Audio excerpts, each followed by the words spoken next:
There are moments in life when everything falls apart. Moments that leave you breathless, broken, and buried under the weight of loss, failure, devastation. It might be the end of a relationship, the collapse of a dream, the loss of someone you love, or simply the slow erosion of hope. And in those moments, it feels like there's nothing left. Nothing but ashes. But here's the truth. Ashes are not the end. Ashes are the beginning. Because it's in the destruction of the old that something new is born. The phoenix, one of the most powerful symbols of rebirth, rises not from the air, not from comfort, but from fire and ruin, and so can you. Adversity doesn't come to destroy you. It comes to reveal you. It comes to strip away what no longer serves you and call forth the strength you didn't know you had. When your life feels burned to the ground, you face a choice.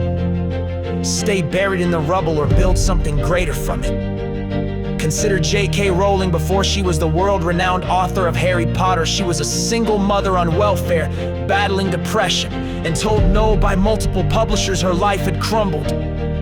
But in those ashes, she found purpose. She wrote. She created. She rose. Or Nelson Mandela, 27 years in prison, stripped of freedom, stripped of time, but not stripped of hope. When he walked free, he didn't carry bitterness. He carried purpose. He led a nation towards healing. The people who changed the world are the ones who've walked through the fire and came out refined, not reduced. Adversity is not a detour. It's the path. It's where your character is shaped. It's where your calling becomes clear. Because when everything is taken from you, you discover what truly matters. When the world says you're finished, you learn how to begin again. You see, purpose doesn't always arrive wrapped in joy. Sometimes it's found in pain.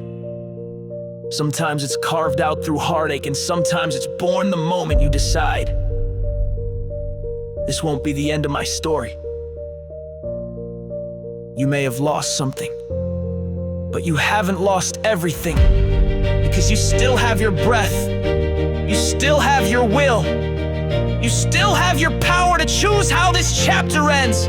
Let the ashes remind you, something was here and something can be again. Let the fire purify you, not petrify you. Let adversity be your awakening, not your excuse. It's not easy. No one is saying it is.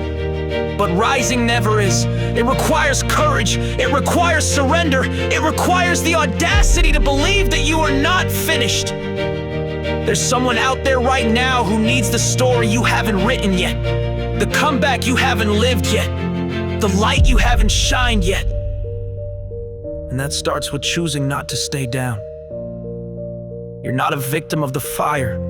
You're the survivor of it. You're the architect of the rebuild.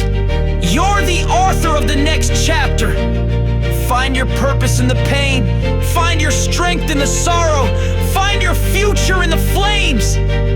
'Cause from the ashes, you rise. Not the same, not weaker, but wiser, stronger, and ready to build a life that couldn't have been created without the fire. This is not the end. This is the rebirth. Rise.